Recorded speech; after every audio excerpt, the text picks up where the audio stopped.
ಯಾಕೆ sir police ಇಲಾಖೆ ಇತ್ತೀಚೆಗೆ ಸಕ್ರಿಯವಾಗಿ ಕೆಲಸ ಮಾಡ್ತಾ ಇಲ್ಲ? ಸಕ್ರಿಯವಾಗಿ ಕಾರ್ಯನಿರ್ವಹಿಸದೇ ಇದ್ದಿದ್ರೆ ನಾನು ನೀವು ಇಲ್ಲಿ ಕೂತ್ಕೊಂಡು ಮಾತಾಡೋಕ್ಕಾಗ್ತಾ ಇರಲಿಲ್ಲ. ರಿಯಲ್ ಎಸ್ಟೇಟಲ್ಲಿ ಇವತ್ತು ಪೊಲೀಸರ ಪಾತ್ರ ಬಹಳ ಸಕ್ರಿಯವಾಗಿದೆ. ಸರ್, ಇತ್ತೀಚೆಗೆ ಪೊಲೀಸ್ ಇಲಾಖೆಯಲ್ಲಿ 88 ಮಂದಿ ಸಿಬ್ಬಂದಿ ಅಮಾನತಾಗಿದ್ದಾರೆ. ಪೊಲೀಸಲ್ಲಿ ಭ್ರಷ್ಟಾಚಾರ ಇಲ್ಲ, ಪೊಲೀಸರು ಭ್ರಷ್ಟರಲ್ಲ, ಪೊಲೀಸರು ಬಹಳ ಶಿಸ್ತಾಗಿ ಕೆಲಸ ಮಾಡ್ತಾ ಇದ್ದಾರೆ ಅಂತ ನಾನು ಎಲ್ಲೂ ಹೇಳಲಿಕ್ಕೆ ಹೋಗೋದಿಲ್ಲ, ಇತ್ತೀಚೆಗೆ ಹೇಳೋದಿಲ್ಲ. ಅನೇಕ ಪ್ರಕರಣಗಳನ್ನು ನೋಡಿದ್ದೀವಿ. ಇವರು ಹೋಗಿ ದೂರು ಕೊಟ್ಟರೆ ತದನಂತರ ಇವ್ರ ಮೇಲೆ ಕೌಂಟರ್ ಎಫ್ಐಆರ್ ಆಗಿರುತ್ತೆ. ವೇಶ್ಯಾವಾಟಿಕೆ ಇರ್ಬೋದು, ಜೂಜಾಟ ಇರ್ಬೋದು, ಮಾದಕ ವಸ್ತುಗಳಿರ್ಬೋದು, ಭೂಗತ ಲೋಕದ ಚಟುವಟಿಕೆಗಳಿರ್ಬೋದು, ಈ 4 ಜನರು ಒಬ್ಬನ ಕಣ್ಗಾವಲಲ್ಲಿ ಇರ್ತಾರೆ. ಅವನು ಯಾರು ಅಂದರೆ ರಾಜಕಾರಣಿ. ನಾನು ನೀವು ಮಾತಾಡಿದ್ರೆ ನಮ್ಮಿಬ್ಬರ ಮೇಲೆ ನಾಳೆ ನ್ಯಾಯಾಂಗ ನಿಂದನೆ ಬಂದರೂ ಬರ್ಬೋದು.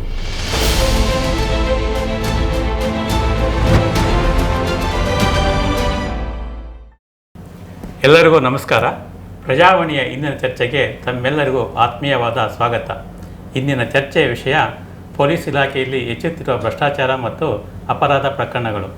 ರಾಜ್ಯದಲ್ಲಿ ದಿನೇ ದಿನೇ ಅಪರಾಧ ಪ್ರಕರಣಗಳು ಹೆಚ್ಚುತ್ತಲೇ ಇವೆ. ಕೆಲ ಪ್ರಕರಣಗಳಲ್ಲಿ ಪೊಲೀಸ್ ಸಿಬ್ಬಂದಿ ಮತ್ತು ಅಧಿಕಾರಿಗಳು ಭಾಗಿಯಾಗಿರುವುದನ್ನು ನಾವು ಗಮನಿಸುತ್ತಿದ್ದೇವೆ. ಈ ಎಲ್ಲ ಪ್ರಕರಣಗಳ ಬಗ್ಗೆ ಚರ್ಚೆ ಮಾಡಲು ಇಂದು ನಮ್ಮೊಂದಿಗೆ ನಿವೃತ್ತ ಪೊಲೀಸ್ ಅಧಿಕಾರಿ VK ಶಿವರಾಮ್ ಅವರಿದ್ದಾರೆ. ಅವರನ್ನು ಈ ಚರ್ಚೆಗೆ ಅತ್ಯಂತ ಆತ್ಮೀಯತೆಯಿಂದ ಸ್ವಾಗತ ಮಾಡುತ್ತಿದ್ದೆ. ನಮಸ್ಕಾರ ಸರ್. ನಮಸ್ಕಾರ. ಇದಲ್ಲದೆ ಇಂದಿನ ಚರ್ಚೆಯಲ್ಲಿ ಭಾಗವಹಿಸಲು ನಮ್ಮೊಂದಿಗೆ KRS ಪಕ್ಷದ ಅಧ್ಯಕ್ಷರಾದ CN ದೀಪಕ್ ಅವರು ಸಹ ಭಾಗವಹಿಸಿದ್ದಾರೆ. ಅವರಿಗೂ ಸಹ ಆತ್ಮೀಯವಾದ ಸ್ವಾಗತ. ನಮಸ್ಕಾರ ಸರ್. ಕಳೆದ ವರ್ಷ ರಾಜ್ಯದಲ್ಲಿ ಪೊಲೀಸ್ ಇಲಾಖೆಯಲ್ಲಿ 2 ಲಕ್ಷಕ್ಕೂ ಅಧಿಕ ಪ್ರಕರಣಗಳು ಅಂದರೆ ಅಪರಾಧ ಪ್ರಕರಣಗಳು ದಾಖಲಾಗಿವೆ. ಇದರಲ್ಲಿ ಸೈಬರ್ ಅಪರಾಧ ಪ್ರಕರಣಕ್ಕೆ ಸಂಬಂಧಿಸಿಪಟ್ಟಂತೆ 14,000ಕ್ಕೂ ಅಧಿಕ ಪ್ರಕರಣಗಳು ದಾಖಲಾಗಿರುವುದು ಇಲಾಖೆಯ ಅಂಕಿಅಂಶಗಳಿಂದ ಬೆಳಕಿಗೆ ಬಂದಿದೆ. ಈ ಪ್ರಕರಣಗಳನ್ನು ಪತ್ತೆ ಹಚ್ಚುವಲ್ಲಿ ಪೊಲೀಸ್ ಇಲಾಖೆ ವಿಫಲವಾಗಿದೆ ಎಂಬ ಆರೋಪಗಳು ಸಹ ಇತ್ತೀಚೆಗೆ ಕೇಳಿಬರುತ್ತಿದೆ. ಸರ್, ಯಾಕೆ ಸರ್ ಪೊಲೀಸ್ ಇಲಾಖೆ ಇತ್ತೀಚೆಗೆ ಸಕ್ರಿಯವಾಗಿ ಕೆಲಸ ಮಾಡ್ತಾ ಇಲ್ಲ, ಇದರಲ್ಲಿ ಅಧಿಕಾರಿಗಳೇ ಭಾಗಿಯಾಗಿದ್ದಾರೆ ಎಂಬ ಆರೋಪಗಳು ಕೇಳಿಬರ್ತಾ ಇದೆ. ಇದಕ್ಕೆ ಏನಂತೀರ ಸರ್? ಅಲ್ಲ, ಸಕ್ರಿಯವಾಗಿ ಕಾರ್ಯನಿರ್ವಹಿಸ್ತಾ ಇಲ್ಲ ಅಂತ ನಾನು ಒಪ್ಪಲ್ಲ. ಸಕ್ರಿಯವಾಗಿ ಕಾರ್ಯನಿರ್ವಹಿಸದೇ ಇದ್ದಿದ್ರೆ ನಾನು ನೀವು ಇಲ್ಲಿ ಕೂತ್ಕೊಂಡು ಮಾತಾಡೋಕ್ಕಾಗ್ತಾ ಇರಲಿಲ್ಲ. ಮೊದಲನೇದು, ಪೊಲೀಸಲ್ಲಿ ಕೆಲವರಿದ್ದಾರೆ. ವ್ಯವಸ್ಥೆಯಲ್ಲಿ ಪೊಲೀಸ್ ಬಹಳ ಮುಖ್ಯ. ಈ ಪೊಲೀಸ್ ಅಂದರೆ ಕಾಲಾನುಕಾಲಕ್ಕೆ ಪೊಲೀಸ್ ಅದು ಹೇಗೆ ಎವಲ್ಯೂಷನ್ ಅಂತ ನೀವೇನು ಹೇಳ್ತೀರಿ, ಅದೇ ಥರ ಪೊಲೀಸು ಕಾಲಾನುಕಾಲಕ್ಕೆ ಬದಲಾಗ್ತಾ ಬಂದಿದೆ. ಕಾಲಾನುಕಾಲದ ಭ್ರಷ್ಟಾಚಾರ ಎಲ್ಲ ಇಲಾಖೆಯಲ್ಲೂ ಇದೆ. ಪೊಲೀಸರು ಯಾಕೆ ಕಣ್ಣಿಗೆ ಬೀಳ್ತಾರೆ, ಭ್ರಷ್ಟಾಚಾರದಲ್ಲಿ ಭಾಳ ಸ್ಪಷ್ಟವಾಗಿ ಕಣ್ಣಿಗೆ ಬೀಳ್ತಾರೆ ಅಂದರೆ, ಅವರು ಸಮವಸ್ತ್ರ ಧರಿಸ್ಕೊಂಡು ಸಾರ್ವಜನಿಕರ ಮಧ್ಯೆಯಲ್ಲಿರ್ತಾರೆ. ಆಮೇಲೆ ಕಾನೂನು ಸುವ್ಯವಸ್ಥೆಯನ್ನು ಕಾಪಾಡೋದ್ರಲ್ಲಿ ಅವರ ಪಾತ್ರ ಬಹಳ ದೊಡ್ಡದಿದೆ. ಪೊಲೀಸಲ್ಲಿ ಭ್ರಷ್ಟಾಚಾರ ಇಲ್ಲ, ಪೊಲೀಸರು ಭ್ರಷ್ಟರಲ್ಲ, ಪೊಲೀಸರು ಬಹಳ ಶಿಸ್ತಾಗಿ ಕೆಲಸ ಮಾಡ್ತಾ ಇದ್ದಾರೆ ಅಂತ ನಾನು ಎಲ್ಲೂ ಹೇಳಲಿಕ್ಕೆ ಹೋಗೋದಿಲ್ಲ, ಹೇಳೋದಿಲ್ಲ ನಾನು ಅದನ್ನು. ಆದರೆ ಆ ವ್ಯವಸ್ಥೆನೂ ಕಾರಣ. ಅದಕ್ಕೆ ವ್ಯವಸ್ಥೆ ಜೊತೆ ನಾವು ಕಾರಣ, ಜನಸಾಮಾನ್ಯರು ಏನಿದ್ದೀವಿ ನಾವು ಕಾರಣ. ಸರ್, ಇತ್ತೀಚೆಗೆ ಪೊಲೀಸ್ ಇಲಾಖೆಯಲ್ಲಿ 88 ಮಂದಿ ಸಿಬ್ಬಂದಿ ಅಮಾನತಾಗಿದ್ದಾರೆ. ಅದರಲ್ಲಿ ಹಿರಿಯ ಅಧಿಕಾರಿಗಳಿದ್ದಾರೆ, ಕಾನ್ಸ್ಟೇಬಲ್ಸ್ ಅಂತ ಇದ್ದಾರೆ. ATM ದರೋಡೆ ಪ್ರಕರಣಕ್ಕೆ ಸಂಬಂಧಪಟ್ಟ ಹಾಗೆ ಒಂದು ಆರೋಪ ಸ್ಥಾಪಿತಾದ ಕಾನ್ಸ್ಟೇಬಲ್ಲೇ ಭಾಗಿಯಾಗಿರೋದು ಕನ್ಫರ್ಮ್ ಆಯಿತು. ಈ ಥರ ಬೇರೆ ಬೇರೆ ಪ್ರಕರಣಗಳು ಪತ್ತೆಯಾಗಿದ್ದಾವೆ. ಆದಾಗ ಏನು ಅಮಾನತು ಮಾಡ್ತಾರೆ, ಮತ್ತು ಸ್ವಲ್ಪ ದಿವಸ ಆದಮೇಲೆ ಸೇವೆಗೆ ತಗೊತಾರೆ, ಏನೂ ಶಿಕ್ಷೆ ಆಗೋದಿಲ್ಲ ನಮಗೆ. ಅವ್ರಿಗೆ ಕನ್ಫರ್ಮ್ ಆಗಿರೋದ್ರಿಂದ ಇಲಾಖೆಯ ಅಧಿಕಾರಿಗಳು ಮತ್ತು ಕೆಲ ಹಂತದ ಸಿಬ್ಬಂದಿ ಭಯ ಇಲ್ಲದಾಗಿದೆ ಎಂಬ ಮಾತು ಕೇಳಿ ಬರ್ತಾ ಇದೆ ಸಾರ್ವಜನಿಕರಿಗೆ. ಅಲ್ಲಲ್ಲ, ಈಗ ನೋಡಿ, ಈಗ 88 ಪ್ರಕರಣ ಅಂದರೆ ಇದು ದಾಖಲಾಗಿರೋದು ಇನ್ನೂ ಜಾಸ್ತಿನೇ ಅಲ್ಲ. ಮೊದಲಿಂದ ಪೊಲೀಸರ ಮೇಲೆ ಪ್ರಕರಣಗಳು ದರೋಡೆ ಕೇಸಲ್ಲಿ ಭಾಗಿಯಾಗಿರ್ತಕ್ಕಂಥ ಪೊಲೀಸರನ್ನು ನಾವು ಕಂಡಿದ್ದೇವೆ. ಲಂಚ ಪ್ರಕರಣಗಳಲ್ಲಿ ಪೊಲೀಸರು ಭಾಗಿಯಾಗಿರೋದನ್ನು ನಾವು ಕಂಡಿದ್ದೇವೆ. ಕದ್ದ ಮಾಲುಗಳನ್ನು ಇವರೇ ವಿಲೇವಾರಿ ಮಾಡಿ ಸಿಕ್ಕಾಕೊಂಡ ಪೊಲೀಸರನ್ನು ನಾವು ಕಂಡಿದ್ದೇವೆ. ವಶಪಡಿಸಿಕೊಂಡ ಮಾದಕ ವಸ್ತುಗಳನ್ನು ಮಾದಕ ವಸ್ತು ಸಾಗಾಣಿಕೆದಾರರಿಗೆ ಕದ್ದು ಸಾಗಿಸಿದಂಥ ಪೊಲೀಸರನ್ನು ನಾವು ನೋಡಿದ್ದೇವೆ. ಇದೇನು ಹೊಸದಲ್ಲ. ಈ ಜನಸಾಮಾನ್ಯರಿಗೆ ನಂಬಿಕೆ ಹೋಗುವಂಥ ಕೆಲಸ ಇದು. ಆದರೆ ಮೊದಲು ಅದರ ಸಂಖ್ಯೆ ತುಂಬ ಕಡಿಮೆ ಇತ್ತು. ಈಗ ಅದು ಹೆಚ್ಚಿಗೆ ಜನಗಳಿಗೆ ಗೊತ್ತಾಗ್ತಾ ಇದೆ. ಮತ್ತು ಪೊಲೀಸರು ಅದರೊಳಗೆ ಹೆಚ್ಚಿಗೆ ಭಾಗಿಯಾಗ್ತಾ ಇದ್ದಾರೆ. ನೀವು ಕೇಳಿದ್ರಿ, ಈಗ ಒಂದು ದರೋಡೆ ಪ್ರಕರಣ, ATM ದರೋಡೆ ಪ್ರಕರಣದಲ್ಲಿ ನೋಡಿ, ಪೊಲೀಸರಿಗೆ ನನ್ನ ಪ್ರಕಾರ, ಇದು ನನ್ನ ಅಲ್ಲ, ಅದೊಂದು ಬೆಳಕಿಗೆ ಬಂದು ಇಂಥ ಅಲ್ಲಲ್ಲ, ನೂರಾರು ಪ್ರಕರಣಗಳು ನನ್ನ ಅಭಿಪ್ರಾಯ, ಪೊಲೀಸರಿಗೆ ಇದು ಪೊಲೀಸ್ ಇಲಾಖೆ ಬಗ್ಗೆ ನನ್ನ ಅಭಿಪ್ರಾಯ ಏನು ಅಂದರೆ, ಈ ಪೊಲೀಸ್ ಇಲಾಖೆಯಲ್ಲಿ ಸ್ಥಳೀಯರ ನೇಮಕಾತಿ ಭಾಳ ಮುಖ್ಯ. ಮೊದಲು ಬೆಂಗಳೂರು ನಗರದ ಬಹುತೇಕ ಪೊಲೀಸ್ ಸಿಬ್ಬಂದಿಗಳು, ಹೆಡ್ ಕಾನ್ಸ್ಟೇಬಲ್ಸು, ಕಾನ್ಸ್ಟೇಬಲ್ಸ್ ಆಗಿ ಏನು ಇಲಾಖೆಗೆ ಭರ್ತಿ ಆಗ್ತಾ ಇದ್ರಲ್ಲ, ಆ ಬಹುತೇಕರು ಬೆಂಗಳೂರು ನಗರ ಮತ್ತು ಬೆಂಗಳೂರು ಸುತ್ತಮುತ್ತಲಿನ ಗ್ರಾಮಾಂತರ ಪ್ರದೇಶದ ಜನರಾಗಿದ್ದರು. ಜಿಲ್ಲಾ ಮಟ್ಟದಲ್ಲಿ ನೇಮಕಾತಿ. ಹೌದೌದು, ಅಲ್ಲ, ಎಲ್ಲೇ ನೇಮಕಾತಿ ಆದ್ರೂ ಬೆಂಗಳೂರು ನಗರ ಮತ್ತು ಬೆಂಗಳೂರು ಸುತ್ತಮುತ್ತಲಿನ ಗ್ರಾಮಾಂತರ ಪ್ರದೇಶಗಳ ಪೊಲೀಸ್ ಜನರು ಪೊಲೀಸ್ ಸಿಬ್ಬಂದಿಗಳಾಗಿ ನೇಮಕ ಆಗ್ತಾ ಇದ್ರು. ಮೊದಲನೇ ನೇಮಕಾತಿ ಅದು, ಕಾನ್ಸ್ಟೇಬಲ್ಸ್ ನೇಮಕಾತಿ ಅಂದರೆ ಮೊದಲನೇ ಹಂತದ ನೇಮಕಾತಿ ಪೊಲೀಸ್ ಕಾನ್ಸ್ಟೇಬಲ್ಸಲ್ಲಿ. ಭ್ರಷ್ಟಾಚಾರಕ್ಕೂ ಇದಕ್ಕೇನು ಸಂಬಂಧ ಅಂತ ಬಹಳ ಜನ ಕೇಳ್ತಾರೆ. ಸ್ಥಳೀಯರಿದ್ದರೆ ಭಯ ಇರುತ್ತೆ. ಭ್ರಷ್ಟಾಚಾರ ಒಂದು 20%, 20% ಭ್ರಷ್ಟಾಚಾರ ಕಡಿಮೆ ಆಗ್ತದೆ. ಯಾಕೆ ಅಂತ ಹೇಳಿದ್ರೆ, ಗೊತ್ತಿರೋರು ಇರ್ತಾರೆ, ಪಾಠ ಹೇಳಿರೋ ಗುರುಗಳಿರ್ತಾರೆ, ಸಹಪಾಠಿಗಳಿರ್ತಾರೆ, ಸಂಬಂಧಿಗಳಿರ್ತಾರೆ, ಎಲ್ಲರೂ ಗಮನಿಸಿರ್ತಾರೆ. ಸರ್, ನೀವು ಈಗ ಕೆಳ ಹಂತದಲ್ಲಿ ಹೋರಾಟ ಮಾಡ್ಕೊಂಡು ಬಂದಿದ್ದಾರೆ. ಜನರ ಸಾಮಾನ್ಯರಲ್ಲಿ ಏನು ಭಾವನೆ ಇದೆ ಅಂದರೆ, ಪೊಲೀಸ್ ಇಲಾಖೆಗೆ ಹೋದ ತಕ್ಷಣ ದೂರು ತಗೊಳ್ಳೋದಿಲ್ಲ, ಏನೋ ಒಂದು ನೆಪ ಹೇಳ್ತಾರೆ, ಇದು ನಮ್ಮ ವ್ಯಾಪ್ತಿಗೆ ಬರೋದಿಲ್ಲ, ಅಥವಾ ನಾನು ಕರೆದು ಮಾತಾಡ್ತೀನಿ, ಜನಸ್ನೇಹಿ ವಾತಾವರಣ ಇಲ್ಲ ಪೊಲೀಸ್ ಠಾಣೆಗಳಿಲ್ಲ ಅಂತ ನಿಮ್ಮ ಅಭಿಪ್ರಾಯ ಇದೆ. ಇದ್ರ ಬಗ್ಗೆ ನೀವೇನು ಹೇಳೋಕ್ಕೆ ಇಷ್ಟಪಡ್ತೀರಿ? ಖಂಡಿತ ಅದು ಬಹಳ ಸ್ಪಷ್ಟವಾಗಿ ಗೋಚರವಾಗುತ್ತೆ. ನಮಗೆ ಕನಿಷ್ಠ ಪಕ್ಷ ನನಗೇನೆ ವಾರಕ್ಕೆ 4-5 ಪ್ರಕರಣಗಳು ಈ ಥರದ್ದು ಫೋನ್ಗಳು ಬರುತ್ತವೆ. ನಮ್ಮದು ಎಲ್ಲ ಫೋನ್ಗಳು ಎಲ್ಲ ಆ ಕಡೆ ಕೊಟ್ಟಿದ್ದೇವೆ, ಇರುತ್ತೆ. ನಮಗೆ ಇಲ್ಲಿ ಪೊಲೀಸ್ ಸ್ಟೇಷನ್ಗೆ ಬಂದಿದ್ದೀವಿ, ಪ್ರಕರಣ ಕಾಗ್ನಿಸಬಲ್ ಅಫೆನ್ಸ್ಗಳು, ನಾನ್ ಕಾಗ್ನಿಸಬಲ್ಲು ಅಥವಾ ಸಿವಿಲ್ ಮ್ಯಾಟ್ರ್ಗಳಾದರೆ ನಾವೇನೇ ಹೇಳ್ತೀವಿ ಇದು ಅವ್ರ ವ್ಯಾಪ್ತಿಗೆ ಬರೋದಿಲ್ಲ, ನೀವು ಅಲ್ಲಿ ಹೋಗಲೇಬೇಡಿ, ಅವ್ರನ್ನ ಮಾತಾಡಿಸಬೇಡಿ ಅಂತ ಬಿಟ್ಟು. ಆದರೆ ಕಾಗ್ನಿಸಬಲ್ ಬರುವಂಥದ್ದು ವಂಚನೆ, ಮತ್ತು ಈ ಥರದ್ದು ದರೋಡೆ ಅಥವಾ ರಾಬರಿ, ಸಣ್ಣ ಪುಟ್ಟದ ಕಳ್ತನ ಆಗಿರುತ್ತವೆ ಅಥವಾ ಇನ್ನೊಂದಾಗಿರುತ್ತೆ, ಹೊಡೆದಾಡಿರ್ತಾರೆ, ಹಲ್ಲೆಗಳಾಗಿರುತ್ತವೆ. ಇವನ್ನ ಏನೋ ಇದು ಸಿವಿಲ್ ಮ್ಯಾಟ್ರಿಗೆ ಹೊಡೆದಾಡಿದ್ವಿ, ಸಿವಿಲ್ ಮ್ಯಾಟ್ರಿಗೆ ಹೊಡೆದಾಡಿರ್ಬೋದು, ಆದರೆ ಹೊಡೆದಾಟ ನಡೆದಿರುತ್ತೆ. ಅದನ್ನು ಅವರು ಕಡ್ಡಾಯವಾಗಿ ಪ್ರಕರಣಗಳನ್ನು ದಾಖಲಿಸ್ಕೋಬೇಕು. ಇವರು ಅದೇ ನೀವು ಹೇಳಿದ ಹಾಗೆ ನಾವು ಕರಿತೀವಿ, ಮಾತಾಡಿಸ್ತೀವಿ, ಈ ಥರದ್ದು ಅವ್ರಿಗೆ ಗೊತ್ತಾಗುತ್ತೆ. ಆಮೇಲೆ ಪ್ರತಿ ದೂರುಗಳನ್ನು ಸಲ್ಲಿಸೋದು, ಅನೇಕ ಪ್ರಕರಣಗಳನ್ನು ನೋಡಿದ್ದೀವಿ. ಇವ್ರು ಹೋಗಿ ದೂರು ಕೊಟ್ಟರೆ ತದನಂತರ ಇವ್ರ ಮೇಲೆ ಕೌಂಟರ್ ಎಫ್ಐಆರ್ ಆಗಿರುತ್ತೆ. ಕರ್ಸಿರ್ತಾರೆ, ನಮ್ಗೆ ಹೇಳ್ತಾರೆ ಇಂಥವ್ರು ಅವ್ರು ಕರ್ಸಿದ್ರು, ಇದು ಮಾಡಿದ್ರು, ಇವ್ರು ಹೋಗೋಕ್ಕಿಂತ ಮುಂಚೆನೇ ಅಲ್ಲಿ ಇನ್ನೊಂದು ಕೌಂಟರ್ ಎಫ್ಐಆರ್ಗಳು ರೆಡಿ ಮಾಡ್ತಿರ್ತಾರೆ. ಪ್ಯಾರಲ್ ಆಗಿ ಇವ್ರನ್ನ ಕೂರಿಸ್ಬಿಟ್ಟು ಮತ್ತೆ ಅವ್ರನ್ನ ಬಿಟ್ಬಿಟ್ಟಿರ್ತಾರೆ. ಯಾರು ಹೊಡೆದಿರ್ತಾರೆ, ಅವರು ಹಲ್ಲೆ ಮಾಡಿರ್ತಾರೆ, ಅವ್ರನ್ನ ಬಿಟ್ಟಿರೋವಂಥದ್ದು. ಆದರೆ ಒಡಿಸ್ಕೊಂಡಿರೋರು, ಅನ್ಯಾಯಕ್ಕೊಳಗಾಗಿರೋವಂಥವ್ರ ಮೇಲೆ FIR ಆದ ತಕ್ಷಣ ಅವ್ರನ್ನ ಕಸ್ಟಡಿ ತೆಗೆದುಕೊಂಡು ಅವರು ಅಲ್ದಾಡುವಂಥ ಒಂದು ಪ್ರಕರಣಗಳು ಇದಾಗ್ತಿದ್ದಾವೆ. ಇನ್ನೊಂದು ಕ್ರೈಮ್ ರೇಟ್ ಇದೆ, ಎಲ್ರಿಗೂ ಗೊತ್ತಿದೆ. ಸಮಾಜದಲ್ಲಿ ಇರಬೇಕಾದ್ರೆ ಅದನ್ನು ನಿರಾಕರಿಸುವಂಥದ್ದು. ಕ್ರೈಮ್ ರೇಟ್ ಜಾಸ್ತಿ ಆದರೆ ನಮ್ಮ ಪೊಲೀಸ್ ಸ್ಟೇಷನಲ್ಲಿ ಕ್ರೈಮ್ ರೇಟ್ ಜಾಸ್ತಿ ಇದೆ ಅಂತ ಅಂದ್ಬಿಟ್ಟು ಅದನ್ನು ರಿಪೋರ್ಟ್ ಮಾಡಬಾರ್ದು ಅನ್ನೋ ಕಾರಣಕ್ಕೆ ಕ್ರೈಮ್ ಇರುವಂಥದ್ದನ್ನು ಅದನ್ನು FIRಗಳನ್ನೇ ರಿಜಿಸ್ಟರ್ ಮಾಡಿಸೋದಿಲ್ಲ. ಇದು ನ್ಯಾಯ ಕೊಡಿಸೋದು ಹೇಗೆ? ಪ್ರಕರಣ ದಾಖಲಾಗದೇ ಇದ್ರೆ, ಇವತ್ತು ಒಬ್ಬ ಸಣ್ಣ ಪ್ರಕರಣದಲ್ಲಿ ಯಾರೋ ಒಬ್ಬ ಚಿಕ್ಕವನಿರ್ತಾನೆ, ಅವನನ್ನ ನಾವು ಯಾವುದೇ ನಮ್ಮದೇ ಕಾರಣಗಳಿಗೆ ಅದನ್ನು FIR ಮಾಡದೇ ಇದ್ರೆ ಕಳ್ಳ ಸಿಗಾಕೊಳ್ಳಲ್ಲ, ಅಥವಾ ಯಾರು ತಪ್ಪು ಮಾಡಿರ್ತಾರೆ ಅವ್ರು ಶಿಕ್ಷೆ ಆಗಲ್ಲ. ಅವನು ಮುಂದೆ ದೊಡ್ಡ ಕಳ್ಳ ಆಗೋದಕ್ಕೆ ಅವಕಾಶಗಳನ್ನು ನಾವೇ ಮಾಡಿಕೊಟ್ಟಂಗಾಗತ್ತೆ. ಸೊ ಇದು ವ್ಯವಸ್ಥಿತವಾಗಿ ನಡ್ಕೊಂಡು ಬರ್ತಿರುವಂಥದ್ದು. ಇದಕ್ಕೆ ಬೇರೆ ಬೇರೆ ಹಂತದ ಕಾರಣಗಳು ಅನೇಕ ಇದ್ದಾವೆ. ವರ್ಗಾವಣೆ, ಮತ್ತು ಅಲ್ಲಿ ಮೇಲ್ಮಟ್ಟದಿಂದ ಇವತ್ತು ಹರಿತಾ ಇರುವಂಥದ್ದು ಹಣ ಕೆಳಗಡೆ ಕಲೆಕ್ಷನ್ ಆಗಿ ಮೇಲಕ್ಕೆ ಹೋಗುತ್ತೆ, ಆದರೆ ಕಂಟ್ರೋಲ್ ಇರೋದು ಮೇಲೆ ಅವರು ಯಾವಾಗ ತಪ್ಪುಗಳನ್ನು ಮಾಡೋದಕ್ಕೆ ಶುರು ಮಾಡ್ತಾರೆ, ಇವರಿಗೆ ಯಾವುದೇ ಕಾನೂನು ಇವ್ರಿಗೂ ಭಯ ಇರೋದಿಲ್ಲ. ರಿಯಲ್ ಎಸ್ಟೇಟು, ಬೆಂಗಳೂರಿನಲ್ಲಿ ರಿಯಲ್ ಎಸ್ಟೇಟಲ್ಲಿ ಇವತ್ತು ಪೊಲೀಸರ ಪಾತ್ರ ಬಹಳ ಸಕ್ರಿಯವಾಗಿದೆ. ಅದನ್ನು ಕಂಟ್ರೋಲ್ ಮಾಡುವಂಥದ್ದಕ್ಕೆ ದೊಡ್ಡ ದೊಡ್ಡ ರಿಯಲ್ ಎಸ್ಟೇಟ್ ಕಂಪನಿಗಳು ಪೊಲೀಸರನ್ನ ಪಾರ್ಟ್ನರ್ಗಳಾಗಿ ಅದನ್ನು ಅವರ ತಪ್ಪುಗಳನ್ನು ಮುಚ್ಚಾಕೊಳ್ಳೋದಕ್ಕೆ, ಜನರನ್ನ ಎದುರಿಸಿ ಬೆದರಿಸಿ ಇಟ್ಕೊಂಡಿರ್ತಾರೆ. ಅವರು ತಪ್ಪು ಮಾಡಿ ಕಂಪ್ಲೇಂಟ್ಗಳು ತೊಗೊಂಡು ಹೋದರೆ ಕಂಪ್ಲೇಂಟ್ಗಳೇ ರಿಜಿಸ್ಟರ್ ಆಗಲ್ಲ, ಅವರನ್ನು ಕಂಟ್ರೋಲ್ ಮಾಡ್ತಾರೆ. ಅದನ್ನೇ ಹೇಳಿದೆ, ಈಗ ಸಿವಿಲ್ ಪ್ರಕರಣಗಳು ಈಗ ಬೆಂಗಳೂರಲ್ಲಿ ರಿಯಲ್ ಎಸ್ಟೇಟ್ ತುಂಬ ಜಾಸ್ತಿ ಆಗಿದೆ. ಅವ್ರು ಏನು ಮಾಡ್ತಾರೆ, ಕರೆದು ರಾಜಿ ಮಾಡಿಸಿ ಸಿವಿಲ್ ಪ್ರಕರಣಗಳಲ್ಲಿ ರಾಜ್ಯ ಸಂಧಾನ ಮಾಡ್ಸೋಕೆ ಹೋಗಬೇಡಿ ಅಂತ ಸೂಚನೆಯೂ ಇದೆ ಮೇರೆ ಅಧಿಕಾರಿಗಳು. ಬಟ್ ಕೆಳ ಹಂತದಲ್ಲಿ ಏನು ಮಾಡ್ತಾರೆ, ಅವ್ರಿಗೆ ಕರೆಸಿ ರಾಜಿ ಮಾಡಿಸೋದು ಅಥವಾ ದೂರ ದಾಖಲಾಗುತ್ತೆ ನೋಡೋದು.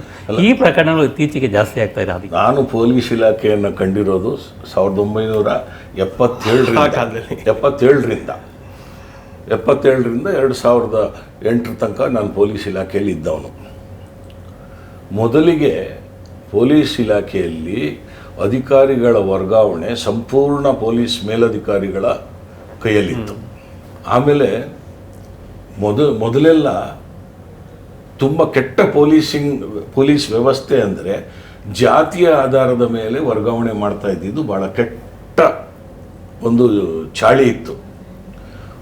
ಆ ಸ್ಥಳೀಯ ರಾಜಕಾರಣಿನೋ ಅಥವಾ ಪೊಲೀಸ್ ಅಧಿಕಾರಿಗಳು ಅವರ ಜಾತಿಯ ಒಲವಿನ ಮೇಲೆ ಕೆಲವು ಅಧಿಕಾರಿಗಳನ್ನ ನೇಮಕ ಮಾಡ್ತಾ ಜಾಸ್ತಿ ಆಗಿದೆ ನಮ್ಮ ಪ್ರಕಾರ. ಇಲ್ಲ, ನಿಮಗೆ ಅಲ್ಲಲ್ಲ ಜಾಸ್ತಿ ಆಗಿದೆ ಅಂತ ನಾನು ಅದೊಂದೇ ಜಾಸ್ತಿ ಆಗಿಲ್ಲ. ಎಲ್ಲವೋ ಬರೀ ಪೊಲೀಸ್ ಇಲಾಖೆಯಲ್ಲಿ ಅಂತಲ್ಲ, ಅದು ಜಾತಿ ಆಧಾರದ ಮೇಲೆ ಮಾಡೋ ವರ್ಗಾವಣೆ ಜಾಸ್ತಿ ಆಗಿದೆ. ಈಗ ನಿಮಗೊಂದು ಉದಾಹರಣೆ ನಾನು ಹೇಳ್ತೀನಿ. RTI ಕಾಯ್ದೆ, ರೈಟ್ ಟು ಇನ್ಫಾರ್ಮೇಷನ್ ಕಾಯ್ದೆ, ಭಾಳ ಅದ್ಭುತವಾದ ಕಾಯ್ದೆ. ಜನಸಾಮಾನ್ಯರಿಗೆ ಏನು ನಡೀತಾ ಇದೆ, ಸರ್ಕಾರದಲ್ಲಿ ಏನು ನಡೀತಾ ಇದೆ, ವ್ಯವಸ್ಥೆಯಲ್ಲಿ ಏನು ನಡೀತಾ ಇದೆ ಅಂತ ತಿಳ್ಕೊಳ್ಳೋ ಅಂಥ ಹಕ್ಕಿನ ಕಾಯ್ದೆ ಅದು. RTI ಕಾಯ್ದೆ ಬಂದಾಗ ಈ ಸರ್ಕಾರಿ ಅಧಿಕಾರಿಗಳು ಹೆದರ್ಲಿಕ್ಕೆ ಶುರು ಮಾಡಿದರು. ತನ್ನ ಭ್ರಷ್ಟಾಚಾರ ಬೀದಿಗೆ ಬರ್ತದೆ, ಈ ರೀತಿಯ ಹೋರಾಟಗಾರರು ನಮ್ಮನ್ನು ಗಮನಿಸಿದಾಗ ನಮ್ಮ ಭ್ರಷ್ಟಾಚಾರ, ನಮ್ಮ ಅನಾಚಾರಗಳು ಸಮಾಜಕ್ಕೆ ಗೊತ್ತಾಗುತ್ತೆ, ಬೀದಿಗೆ ಬರ್ತದೆ ಅಂಥೇಳಿ ಎಚ್ಚೆತ್ಕೊಂಡು ಕೆಲಸ ಮಾಡ್ತಾಯಿದ್ರು. ಈಗ ಆಮೇಲೆ RTI ಕಾರ್ಯಕರ್ತರು ತುಂಬ ಸತ್ಯಸಂಧರಿದ್ರಾಗ. ಈಗ ಅದನ್ನು ಸತ್ಯಸಂಧರಿದ್ರು. ಈಗ ಅಧಿಕಾರಿಗಳೇ RTI ಕಾರ್ಯಕರ್ತರನ್ನ ಸೃಷ್ಟಿ ಮಾಡ್ಕೊಂಡಿದ್ದಾರೆ. ಈ RTI ಕಾರ್ಯಕರ್ತರು ಏನು ಮಾಡ್ತಾರೆ, ಅವರೇ ಹೇಳಿ ಅಪ್ಲಿಕೇಶನ್ ಹಾಕಿಸ್ಬಿಟ್ಟು ಈಗ ನೀವು ಒಂದು ಅಧಿಕಾರಿ ಇರ್ತೀರಿ, ನನ್ನ ಮೇಲೆ ಒಂದು ಅರ್ಜಿ ಬರ್ತದೆ, ನಾನು ಮನೆ ಕಟ್ತಾ ಇದ್ದೀನಿ, ಮನೆ ಕಟ್ತಾ ಇರಬೇಕಾದ್ರೆ ಇದನ್ನು ಕೆಡಬೇಕು, ಎಲ್ಲ ಬೈಲಾನ ವೈಲೇಟ್ ಮಾಡಿದ್ದೀನಿ ಅಂತ ಮೊದಲು RTI ಅಧಿಕಾರಿಗಳು ಇವ್ರದ್ದು ಶಾಮೀಲಾಗಿ ಎಲ್ಲ ಮುಚ್ಚಾಕ್ತಾ ಇದ್ರು. ಈಗ RTI ಕಾಯ್ದೆ ಬಂದಾಗ ಇವ್ರ ಬಗ್ಗೆ ಪ್ರಶ್ನೆ ಮಾಡಿದ್ರೆ ಎಲ್ಲರಿಗೂ ಗೊತ್ತಾಗ್ತದೆ ಅಂದ್ಬಿಟ್ಟು ಏನು ಮಾಡ್ತಾಯಿದ್ರು, ಈಗ ಅವ್ರು ಬರಲಿಕ್ಕಾಗಲ್ಲ. ಒಬ್ಬ ಅಧಿಕಾರಿ ಏನು ಮಾಡ್ತಾರೆ, ರಾಜಕೀಯ ಒತ್ತಡಕ್ಕೆ ಬಲಿಯಾಗಿ ನಾನು ಏನೂ ಮಾಡೋಕ್ಕಾಗಲ್ಲ ಅನ್ನೋ ಸ್ಥಿತಿಗೆ ಬಂದಾಗ RTI ಕಾರ್ಯಕರ್ತರನ್ನ ಬಿಡ್ತಾರೆ. ಆಮೇಲೆ ನಾನು ಭ್ರಷ್ಟ ಅಲ್ಲ ಅಂತ ತೋರ್ಪಡಿಸೋದಕ್ಕೆ ಏನು ಮಾಡ್ತಾರೆ, RTI ಕಾರ್ಯಕರ್ತನಿಂದ ಒಂದು ಅರ್ಜಿ ಹಾಕ್ತಾರೆ. ಯಾವುದೋ ಅದು ಪೊಲೀಸ್ ಇಲಾಖೆ ಇರ್ಬೋದು, PWD ಇರ್ಬೋದು, BBMP ಎಲ್ಲ ಇಲಾಖೆಗಳಲ್ಲಿ ಹಾಕಿದ ಮೇಲೆ ಅದಕ್ಕೆ ಒಂದು ಇದು ಬೇಕಲ್ಲ, ಏನು ಈಗ RTI ಕಾಯ್ದೆಯಲ್ಲಿ ಹಾಕಿದ ತಕ್ಷಣ ನನಗೊಂದು ರಿಲೀಫ್ ಬೇಕಾಗುತ್ತೆ. ಆ ರಿಲೀಫ್ ಹೆಂಗೆ ಸಿಗೋದು ಅಂತ ನಾನೇನು ಅಧಿಕಾರಿ ಹತ್ರ ಕೇಳಿದ್ರೆ, ಇಲ್ಲ ರೀ ಅವನು RTI ಕಾರ್ಯಕರ್ತ ಭಾಳ ಸ್ಟ್ರಾಂಗ್ ಇದ್ದಾನೆ, ನಾವು ಅವ್ನು ಸ್ವಲ್ಪ ವಿಚಾರಿಸ್ಕೊಳ್ಳಿ ಅಂತಾರೆ. RTI ಕಾರ್ಯಕರ್ತ ಇವರಿಗೆ ದಳ್ಳಾಳಿಯಾಗಿ ಕೆಲಸ ಮಾಡ್ತಾನೆ ಅಧಿಕಾರಿಗಳಿಗೆ. ಎಲ್ಲರೂ ಅಂತಲ್ಲ, ನಾನು ಹೇಳೋದಿಲ್ಲ, ಭಾಳ ಒಳ್ಳೆ RTI ಕಾರ್ಯಕರ್ತರನ್ನು ನಾನು ಕಂಡಿದ್ದೇನೆ, ಭಾಳ ನೀಚ RTI ಕಾರ್ಯಕರ್ತರನ್ನು ನಾನು ಕಂಡಿದ್ದೇನೆ. ಈ ಒಳ್ಳೆಯವ್ರ ಸಂಖ್ಯೆ ಕಡಿಮೆ ಆಗಿದೆ, ಕೆಟ್ಟವ್ರ ಸಂಖ್ಯೆ ಜಾಸ್ತಿ. ಅವ್ರು ಏನು ಮಾಡ್ತಾರೆ, ಆ ದಳ್ಳಾಳಿ ಕೆಲಸ ಮಾಡ್ತಾನೆ. RTI ನಂದೇನಿಲ್ಲ ರೀ, ಅವ್ನು ಇಂಜಿನಿಯರ್ಗೂ ಕೊಡಬೇಕು, ನೀವು ನಂದು ಅವನು ಸೇರಿಸ್ಕೊಡಿ ಅಂತಾರೆ. ಅಂದರೆ ಈತ ಭಾಳ ನಿಷ್ಠಾವಂತ ಅಧಿಕಾರಿ ಅನ್ನಿಸ್ಕೊಳ್ಬೇಕು, ಇವನ ಮುಖಾಂತರ ಭ್ರಷ್ಟಾಚಾರಕ್ಕೆ ಪ್ರೇರಣೆ ಕೊಡ್ತಾನೆ. ಇದು ಕೇವಲ RTI ಕಾರ್ಯಕರ್ತರಲ್ಲ, ನಾನು ನೀವು ಮಾತಾಡಿದ್ರೆ ನಮ್ಮಿಬ್ಬರ ಮೇಲೆ ನಾಳೆ ನ್ಯಾಯಾಂಗ ನಿಂದನೆ ಬಂದರೂ ಬರ್ಬೋದು, ಅಲ್ಲೂ ನಡೀತಾ ಇದೆ. ಕೆಲ ಹಂತದಲ್ಲಿ ಪೊಲೀಸ್ ಠಾಣೆಗಳಲ್ಲಿ ಮುಕ್ತವಾಗಿ ಕೆಲಸ ಮಾಡೋದಕ್ಕೆ ಅವಕಾಶ ಸಿಗ್ತಾ ಇಲ್ಲ ಅಂತ. ಇದಕ್ಕೆ ಸುಧಾರಣೆ ಮಾಡಬೇಕಾದ್ರೆ ಏನು ಮಾಡಬೇಕಂತ ನೀವು ಅಭಿಪ್ರಾಯ? ಮೊದಲಿದ್ದಂಥ ವ್ಯವಸ್ಥೆ ಏನು ಟ್ರಾನ್ಸ್ಫರು, ಇದು ಹೇಗೆ ಒಂದು ರಾಜಕೀಯವನ್ನು, ಒಂದು ಇಡೀ ವ್ಯವಸ್ಥೆಯನ್ನು ಕಂಟ್ರೋಲಿಗೆ ತಗೋಬೇಕು ಅಂದರೆ ಬಹಳ ಪ್ರಮುಖವಾಗಿರುವಂಥದ್ದು ಪೊಲೀಸ್ ವ್ಯವಸ್ಥೆಯ ಮೂಲಕ ಇಡೀ ವ್ಯವಸ್ಥೆಯನ್ನು ತಮ್ಮ ಹಿಡಿತದಲ್ಲಿ ಇಟ್ಕೊಳ್ಳುವಂಥದ್ದಕ್ಕೆ ಎಲ್ಲ ಸಾಧ್ಯತೆ ಇದೆ. ಅದನ್ನು ರಾಜಕೀಯ ವ್ಯವಸ್ಥೆಯಿಂದ ಬೇರ್ಪಡಿಸಬೇಕು. ಅದಕ್ಕೆ 2007ರಲ್ಲಿ ಸುಪ್ರೀಂ ಕೋರ್ಟು ಒಂದು ಆದೇಶವನ್ನು ಕೊಟ್ಟಿದೆ, Prakash Singh versus union of India. ಅದು ಪೊಲೀಸ್ ವ್ಯವಸ್ಥೆಯಲ್ಲಿ ಸಂಪೂರ್ಣ ಸುಧಾರಣೆ ತರಬೇಕು ಅಂತ ಅಂದ್ಬಿಟ್ಟು, ಪೊಲೀಸ್ ಎಸ್ಟಾಬ್ಲಿಷ್ಮೆಂಟ್ ಬೋರ್ಡು ಅದ್ರ ಮೂಲಕ ಟ್ರಾನ್ಸ್ಫರ್ಗಳಾಗಬೇಕು ಅಂತ ಅಂದ್ಬಿಟ್ಟು ಸುಮಾರು ಇವತ್ತು 18 ವರ್ಷ ಆಯಿತು ಆದೇಶ ಬಂದು. ಪೊಲೀಸ್ ವ್ಯವಸ್ಥೆಯಲ್ಲಿ ಪೊಲೀಸ್ ದೂರು ಪ್ರಾಧಿಕಾರ ಆಗಬೇಕು ಅಂತ ಅಂದ್ಬಿಟ್ಟು ಯಾವುದೂ ಕೆಲಸನೇ ಮಾಡ್ತಾ ಇಲ್ಲ. ಇವತ್ತು ರಾಜ್ಯ ಮಟ್ಟದ ಪೊಲೀಸ್ ದೂರು ಪ್ರಾಧಿಕಾರ ಎಷ್ಟು ಒಂದು ಶಿಕ್ಷೆ ಆಗಿರುವಂಥದ್ದು ಇದುವರೆಗೂ ಪ್ರಕರಣಗಳು ಅಥವಾ ಉದಾಹರಣೆ ಕಂಡುಬಂದಿಲ್ಲ. ಆದರೆ ಒಂದಷ್ಟು ಹಿಯರಿಂಗ್ ನಡೀತಾ ಇರುವಂಥದ್ದು ರಾಜ್ಯ ಮಟ್ಟದಲ್ಲಿ ನಡೀತಾ ಇದೆ. ಆದರೆ ಜಿಲ್ಲಾ ದೂರು ಪ್ರಾಧಿಕಾರಗಳು ಇವತ್ತು ಎಸ್ಟಾಬ್ಲಿಷ್ ಆಗಿದಾವೆ ಇಲ್ಲ ಅನ್ನೋದಕ್ಕೆ ಯಾವ ದಾಖಲೆಗಳು ಸರಿಯಾಗಿ ಇಲ್ಲ. ಜಿಲ್ಲಾಧಿಕಾರಿ ಇರ್ತಾರೆ, ಜಿಲ್ಲಾಧಿಕಾರಿ ನೇತೃತ್ವದಲ್ಲಿ ಮತ್ತೆ SP ಇರ್ತಾರೆ, ಮತ್ತೆ ಇನ್ನೊಬ್ಬರು ಇಂಡಿಪೆಂಡೆಂಟ್ ಆಗಿರುವಂಥವ್ರು ಇರ್ತಾರೆ. ಅವರು ಸರಿಯಾಗಿ ಕೆಲಸ ಮಾಡೋದಕ್ಕೆ ಅವಕಾಶಗಳನ್ನ ಮಾಡಬೇಕು, ವ್ಯವಸ್ಥೆಗಳನ್ನ ಕಲ್ಪಿಸ್ಕೊಡ್ಬೇಕು, ಮತ್ತೆ ಟ್ರಾನ್ಸ್ಫರಲ್ಲಿ ಸಂಪೂರ್ಣವಾಗಿ ಪಾರದರ್ಶಕತೆಯನ್ನು ಕಾಪಾಡಿಕೊಡ್ಬೇಕು. ಇವತ್ತು ಸಂಪೂರ್ಣವಾಗಿ ರಾಜಕೀಯ ಪ್ರೇರಿತವಾಗಿ ಮಿನಿಟ್ ಹಾಕಿ ಹೇಳಿದಾಗೆ ವರ್ಗಾವಣೆ ಮಾಡೋದು. ಟ್ರಾನ್ಸ್ಫರ್ಗಳನ್ನ ಮಾಡಿಸ್ಕೊಡುವಂಥದ್ದು, ಜಾತಿ, ಹಣ, ಅದು ಒಂಥರ ಹರಾಜು ಕೂಗ್ದಂಗೆ ಆಗ್ತಾ ಇದೆ. ಇಲ್ಲಿ ಈ ಕೇಂದ್ರ ಭಾಗದಲ್ಲಿ ಒಂದು ಎಷ್ಟು ಅಷ್ಟೊಂದು ಅಂದ್ರೆ ನಿರ್ದಿಷ್ಟವಾಗಿ ಹೇಳೋದಕ್ಕಾಗಲ್ಲ, ಆದ್ರೆ ಪ್ರತಿ ವರ್ಷಕ್ಕೆ ಒಬ್ಬೊಬ್ಬ ಅಲ್ಲ, ಈಗ ಜನಸಾಮಾನ್ಯರು ಕೂಡ ಮಾತಾಡ್ಕೊಳ್ತಾ ಇದ್ದಾರೆ. ಬೆಂಗಳೂರಲ್ಲಿ ಈ ಠಾಣೆಗಿಷ್ಟು, ಜಿಲ್ಲಾ ಮಟ್ಟದಲ್ಲಿ ಈ ಠಾಣೆಗಿಷ್ಟು, ತಾಲೂಕು ಮಟ್ಟದಲ್ಲಿ ಈ ಠಾಣೆಗಿಷ್ಟು. ಅವರು ಮಾತಾಡೋದಿಲ್ಲ, ಅಲ್ಲ, ಅಷ್ಟು ಓಪನ್ ಆಗಿಬಿಟ್ಟಿದೆ. ಓಪನ್ ಆಗಿದೆ. ನಾನು ಅಶೋಕ್ ನಗರದಲ್ಲಿದ್ರೆ ಅಥವಾ ಅವರು ಪ್ರಾಮಾಣಿಕವಾಗಿರ್ಬೋದು ಅಲ್ಲಿರೋ ಅಧಿಕಾರಿಗಳು, ಅಥವಾ ಉಪ್ಪಾರಪೇಟೆ ಪೊಲೀಸ್ ಸ್ಟೇಷನ್ ಅಲ್ಲಿ ಇನ್ನೊಬ್ರಲ್ಲಿ, ಆದ್ರೆ ಅಲ್ಲಿ ಬಂತು ಅಂದ್ರೆ ಇವನೇನೋ ಇಷ್ಟು ಕೋಟಿ ಕೊಟ್ಬಿಟ್ಟು ಬಂದೇ ಇದ್ದಾನೆ ಅಂತ ಅಂದ್ಬಿಟ್ಟು ಜನರಲ್ಲಿ ಅಭಿಪ್ರಾಯ ಇದೆ. ಇದು ನಡೀತಾ ಇದೆ. ಇದು ಎರಡು ಪ್ರಮುಖವಾಗಿ, ಒಂದು ಪೊಲೀಸ್ ದೂರ ಪ್ರಾಧಿಕಾರ ಕರೆಕ್ಟಾಗಿ ನಡಿಬೇಕು. ಪೊಲೀಸರಿಗೆ ನಮಗೇನೋ ಒಂದು ಶಿಕ್ಷೆ ಆಗುತ್ತೆ ಅಥವಾ ನನಗೆ ನಷ್ಟ ಆಗುತ್ತೆ ಅನ್ನೋದು ಒಂದು ಮನಸ್ಸಿನಲ್ಲಿದ್ರೆ ಅವರು ಒಂದಷ್ಟು ಭಯ ಭಕ್ತಿಯಿಂದ ಕೆಲಸ ಮಾಡುವಂಥದ್ದು, ನಿಷ್ಠೆಯಿಂದ ಮಾಡೋದಕ್ಕೆ ಸಾಧ್ಯ ಆಗುತ್ತೆ. ಮತ್ತೆ ಟ್ರಾನ್ಸ್ಫರ್ಗಳು, ದುಡ್ಡು ಕೊಟ್ಟು ಟ್ರಾನ್ಸ್ಫರ್ ಮಾಡ್ಕೊಂಡ್ರೆ ಅವರು 1 ಕೋಟಿ 2 ಕೋಟಿ 50 ಲಕ್ಷ ಕೊಟ್ರೆ ಅದನ್ನ ಎಲ್ಲಿಂದ ತರಬೇಕು? ಸಾಮಾನ್ಯ ಜನರಿಂದಾನೇ ತರಬೇಕು, ಹಾಕಿದ ಬಂಡವಾಳ ವಾಪಸ್ ತಗೋಬೇಕು. ಅದ್ರ ಜೊತೆಗೆ ಮೇಲಿನ ಅಧಿಕಾರಿಗಳಿಗೆ, ರಾಜಕಾರಣಿಗಳಿಗೆ, MLA ಗಳಿಗೆ ಅದನ್ನ ಪಾಲನ ಕೊಡಲೇಬೇಕಾಗತ್ತೆ. CCTV ಕ್ಯಾಮ್ರಾ ಅಳವಡಿಸ್ಬೇಕು ಅಂತ ಅಂದ್ಬಿಟ್ಟು ಸುಪ್ರೀಂ ಕೋರ್ಟ್ ಹೇಳಿದೆ. ಆದರೆ ಇವತ್ತು CCTV ಕ್ಯಾಮ್ರಾಗಳಿದ್ದಾವೆ, ಕೆಲಸ ಮಾಡ್ತಿಲ್ಲ, ಆಡಿಯೋ ರೆಕಾರ್ಡ್ ಆಗಲ್ಲ, ವಿತ್ ಆಡಿಯೋ ರೆಕಾರ್ಡ್ ಅಂತ ಇದೆ, ಆಡಿಯೋ ರೆಕಾರ್ಡ್ಗಳಾಗಲ್ಲ. ಅದನ್ನು ಕೇಳಿದಾಗ ನ್ಯಾಯಾಲಯಗಳು ಕೇಳಿದಾಗ ಇಲ್ಲ ಅಂತ ಅಂತಿದ್ದಾರೆ. ಹೇಳಿದ್ರು ನ್ಯಾಯಾಲಯಗಳು ಕೂಡ ಇವತ್ತು ಈ ಪರಿಸ್ಥಿತಿಗೆ ಕಾರಣ ಆಗಿದೆ. ಒಂದು ಕರೆದುಬಿಟ್ಟು ಯಾಕಪ್ಪ ನೀನು CCTV ಫುಟೇಜ್ ಇಲ್ಲ, ಅದು ನಿನ್ನ ಕರ್ತವ್ಯ, ಅದ್ರ ಮೇಲೆ ನೀನು ಕೂಡ ಪಾತ್ರಧಾರಿ ಅಂತ ಅಂದ್ಬಿಟ್ಟು ಆ ಒಂದು ಪ್ರಕರಣಕ್ಕೆ, ಅಂದ್ರೆ ನೀನು CCTV ಫುಟೇಜ್ ಕೊಡದೇ ಇರುವಂತದ್ದು ಸಾಕ್ಷಿ ನಾಶನೋ ಇನ್ನೊಂದು, ಅದರಲ್ಲಿ ನಿನ್ನ ಪಾತ್ರ ಇದೆ ಅಂತ ಅಂದ್ಬಿಟ್ಟು ಆಕ್ಷನ್ಗಳು ತಗೊಳ್ಳೋದಕ್ಕೆ ಮಾಡಿದ್ರೆ ಖಂಡಿತ ಒಂದಷ್ಟು ಸುಧಾರಣೆಗಳಾಗುತ್ತೆ. ಇಲ್ಲ, ಆಕ್ಷನ್ ತಗೊಳ್ಳೋ ವಿಚಾರ ಬಂದ್ರೆ ಕಾನೂನು ಆವಾಗ್ಲೂ ಅದೇ ಇತ್ತು, ಈಗಲೂ ಇದೆ, ಈಗಲೂ ಅದೇ ಇದೆ. ಇಡೀ ವ್ಯವಸ್ಥೆಯ ನಂಬಿಕೆ ನಮಗೆ ಎಲ್ಲ ಜನಸಾಮಾನ್ಯರಿಗೆ, ಈಗ ನಾನೊಬ್ಬ ಪೊಲೀಸ್ ಅಧಿಕಾರಿಯಾಗಿ ಮಾತಾಡ್ತಾ ಇಲ್ಲ, ಒಬ್ಬ ಜನಸಾಮಾನ್ಯನಿಗೆ ನಂಬಿಕೆ ಇರೋದು ನಮಗೆ ನ್ಯಾಯಾಂಗ ವ್ಯವಸ್ಥೆ ಮೇಲೆ. ನ್ಯಾಯಾಂಗ ವ್ಯವಸ್ಥೆ, ಈಗ ಧರ್ಮವೀರ ಕಮಿಷನ್ ಬಂತು ಈ ಎಮರ್ಜೆನ್ಸಿಯ ಇತಿಹಾಸದ ನಂತರ. ಧರ್ಮವೀರ ಪೊಲೀಸ್ ಕಮಿಷನ್ ಆದಾಗ ಅದರೊಳಗೆ ಕೆಲವುಗಳು ಇದನ್ನ ಏನೇನು ಮಾಡಬೇಕು ಮುಂದಕ್ಕೆ ಅನ್ನೋದನ್ನ ಅವರು ಧರ್ಮವೀರ ಕಮಿಷನಲ್ಲಿ ಹೇಳಿದ್ರು. ಅದರೊಳಗೆ ಮೊದಲಿಗೆ ತೆಗಿಬೇಕು ಅಂತ ಹೇಳಿದ್ದು ಆರ್ಡರ್ಲಿ ವ್ಯವಸ್ಥೆಯನ್ನು ತೆಗಿಬೇಕು ಅಂತಿದ್ರು. ಆಮೇಲೆ ಇವ್ರು ಹೇಳಿದಾಗೆ ಸುಪ್ರೀಂ ಕೋರ್ಟಲ್ಲಿ ಈ ವರ್ಗಾವಣೆಗಳ ಬಗ್ಗೆನೇ ಒಂದು ಸ್ಪಷ್ಟ ಆದೇಶ ನಿರ್ದೇಶನವನ್ನು ಪ್ರತಿ ರಾಜ್ಯಗಳಿಗೆ ಸುಪ್ರೀಂ ಕೋರ್ಟ್ ಕೊಟ್ಟಿದೆ. ಆ ಆದೇಶದ ಪ್ರಕಾರ ಯಾವುದೇ ರಾಜಕೀಯ ವಶೀಲಿಬಾಜಿಯಿಂದ ನೇಮಕಾತಿ ನಡೀಬಾರದು ಅಂತ ಭಾಳ ಸ್ಪಷ್ಟವಾಗಿ ಹೇಳಿದ್ದಾರೆ. ಯಾವುದೇ ರಾಜಕಾರಣಿ ನೇಮಕಾತಿಗೆ ಮಿನಿಟ್ಸ್ ಕೊಡಬಾರ್ದು ಅಂತೇಳಿ ಭಾಳ ಸ್ಪಷ್ಟವಾಗಿ ಹೇಳಿದ್ದಾರೆ. ಒಬ್ಬ ಪೊಲೀಸ್ ಅಧಿಕಾರಿ ಒಂದು ಜಾಗಕ್ಕೆ ನೇಮಕ ಆದ ನಂತರ 2 ವರ್ಷಗಳ ಕಾಲ ಅವನನ್ನು ಬದಲಾವಣೆ ಮಾಡಬಾರ್ದು ಅಂತೇಳಿ ಬಹಳ ಸ್ಪಷ್ಟ ಅಲ್ಲಲ್ಲ ಚಾಲನೆ ಆಗದೇ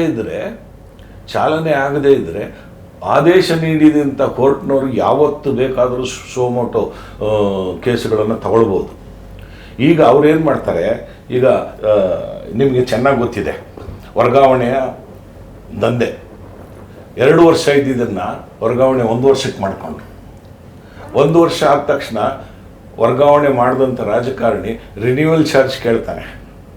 ಇವ್ರು ಹೇಳಿದಾಗೆ ಕೋಟಿ ಕೊಟ್ಟು ಬರ್ತಾನೋ 50 ಲಕ್ಷ ಕೊಟ್ಟು ಬರ್ತಾನೋ, ವರ್ಷ ಆಗ್ತಾ ಬಂದಾಗ ಏನಪ್ಪ ನಿಂದು ಬರೋ ವರ್ಷ ನೀನು ಇರ್ತೀಯ, ಬೇರೆಯವ್ರನ್ನ ತರಲ್ಲ ಅಂತಾನೆ. ಸರ್, ಇತ್ತೀಚೆಗೆ ಭಾಳ ಚರ್ಚೆಯಲ್ಲಿರೋದಂದ್ರೆ ಡ್ರಗ್ಸ್ ಮಾಫಿಯಾ ಅಂತ. ಮೈಸೂರಲ್ಲಿ ಒಂದು ಡ್ರಗ್ಸ್ ಫ್ಯಾಕ್ಟ್ರಿ ಇರೋದನ್ನು ಮಹಾರಾಷ್ಟ್ರ ಪೊಲೀಸರು ಪತ್ತೆ ಹಚ್ಚಿದ್ರು. ಅದಾದ ನಂತರ ಬೆಂಗಳೂರಿನಲ್ಲಿ 3-4 ಕಡೆ ಪತ್ತೆ ಹಚ್ಚಿದ್ರು. ಬೇರೆ ರಾಜ್ಯದವರು ಬಂದು ನಮ್ಮ ರಾಜ್ಯದಲ್ಲಿದ್ದಂಥ ಮಾಫಿಯಾನ ಪತ್ತೆ ಹಚ್ತಾರೆ, ನಮ್ಮ ಪೊಲೀಸ್ನವರಿಗೆ ಗೊತ್ತಾಗೋದ್ರಿಂದ ಇದು ನಮ್ಮ ಪೊಲೀಸರ ವೈಫಲ್ಯ ಅಲ್ಲ ಸರ್? ಅಲ್ಲಲ್ಲ, ನೋಡಿ, ಈ ಡ್ರಗ್ಸ್ ಮಾಫಿಯಾ ಕಾಲಾನುಕಾಲಕ್ಕೆ ಬದಲಾವಣೆ ಆಗ್ತಾ ಬರ್ತಾ ಇದೆ.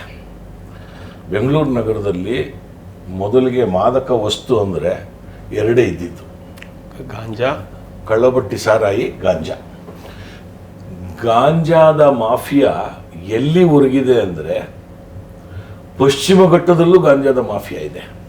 ಕೇರಳದ ಪಶ್ಚಿಮ ಘಟ್ಟ ಅಂದರೆ ನಿಮ್ಮ ಗುಜರಾತಿಂದ ಕೇರಳವರೆಗೂ ಇಡೀ ಪಶ್ಚಿಮ ಘಟ್ಟದಲ್ಲಿ ಗಾಂಜಾದ ಮಾಫಿಯಾ ಇದೆ. ಕಾಡಿನಲ್ಲಿ ಬರೀ ಗಾಂಜಾದ ಮಾಫಿಯಾ ಇಲ್ಲ. ಅಲ್ಲ ಪಶ್ಚಿಮ ಘಟ್ಟಗಳಲ್ಲಿ ಅಷ್ಟೇ ಇಲ್ಲ, ಈಗ ಕಾಲೇಜು ಶಾಲೆ ಅಲ್ಲ ಕೇಳಿ, ಅಲ್ಲ ಗಾಂಜಾದ ಮಾಫಿಯಾ ಇತ್ತು. ಆ ಗಾಂಜಾ ಪ್ರಾರಂಭ ಆಯಿತು, ಕಳ್ಳಬಟ್ಟಿ ಸಾರಾಯಿ ಆಯಿತು. ಕಳ್ಳಬಟ್ಟಿ ಸಾರಾಯಿ ಈಗ ಆಲ್ಮೋಸ್ಟ್ ನಿರ್ಮೂಲನೆ ಆಗಿದೆ. ಗಾಂಜಾ ಅದು ಎಲ್ಲ ಕಡೆ ಬೆಳೀತಾ ಇರೋದರಿಂದ ಅದನ್ನು ನಿರ್ಮೂಲನೆ ಮಾಡೋಕ್ಕೆ, ಅದೊಂದು ವೀಡ್, ಅದು ಕಳೆ, ಎಲ್ಲಿ ಬೇಕಾದರೂ ಅದನ್ನು ನಾವು ಬೆಳ್ಕೋಬೋದು. ಅದು ಸಿಕ್ಕಿದವನು ಈ ಥರ ಇದು ಮಾಡ್ತಾನೆ. ಇದೆಲ್ಲದಕ್ಕಿಂತ ಮುಖ್ಯವಾಗಿ ಪ್ರಾರಂಭ ಆಗಿದ್ದು ಓಪಿಯಂ. ಓಪಿಯಮ್ಮು ಕಾಯ್ದೆ ಎಷ್ಟು ಸ್ಟ್ರಾಂಗ್ ಇದೆ ಅಂದರೆ NDPS ಆ್ಯಕ್ಟಲ್ಲಿ ಓಪಿಯಂ ಬೆಳೆ, ಪಾಪಿ, ನಮ್ಮ ಗಸಗಸೆ, ನಾವು ಏನು ಪಾಯಸಕ್ಕೆ ಉಪಯೋಗಿಸ್ತೀವಿ, ಗಸಗಸೆಯಿಂದ, ಆ ಗಿಡದಿಂದ ಓಪಿಯಂ ಬರೋದು. ನಾವು ಗಸಗಸೆಯನ್ನು ನಿಲ್ಲಿಸ್ಬೇಡಿ, ನೀವು ಗಸಗಸೆ ಪಾಯಸ ಕುಡಿದ್ರೆ ನಿಮಗೆ ಮತ್ತೆ ಬರ್ತದೆ. ಆ ಗಿಡದಲ್ಲಿ ಓಪಿಯಂ ತೆಗಿತಾರೆ. ಇದೇನು ಇದು? ಈಗ ಕೆಲವ್ರಿಗೆ ಅದ್ರ ಬಗ್ಗೆ ವಿಷಯ ಗೊತ್ತಿಲ್ಲದಿರೋರು ಏನು ಮಾಡ್ತಾರೆ, ಗಸಗಸೆಯಿಂದ ಓಪಿಯಂ ಅಂತ ಹೇಳ್ತಾರೆ. ಗಸಗಸೆ ಕಾಯಲ್ಲೇ ಓಪಿಯಂ ತೆಗೆಯೋದು. ಆಮೇಲೆ ನಮ್ಮ ದೇಶ ದ legal cultivator of poppy seeds India. Illegal cultivators Pakistan, Burma, Bangladesh, Afghanistan. ಯಾಕೆ ಸರ್ ಓಪಿಯಂನ ನಿಷೇಧ ಮಾಡ್ಬೋದಲ್ಲ ಗಸಗಸೆ ಅಂತ? ಮಾಡೋಕ್ಕೆ ಬರಲ್ಲ.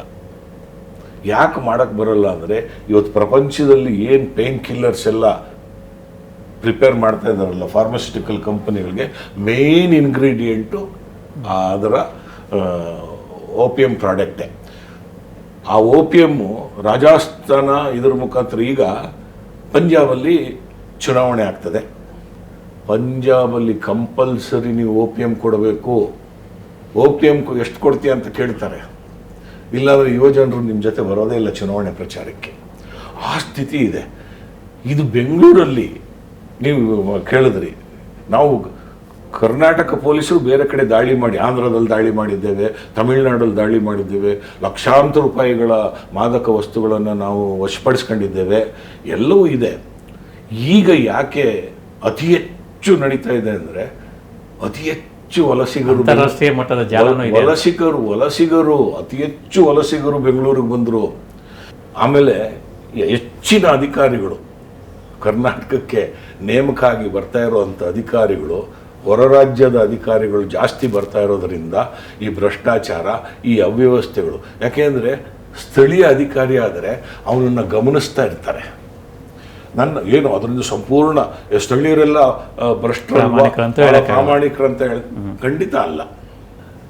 ಇದು ಡ್ರಗ್ಸ್ ವಿಚಾರಕ್ಕೆ ಇನ್ನೊಂದು, ಡ್ರಗ್ಸ್ ಸ್ವರೂಪ ಬದಲಾಗಿದೆ.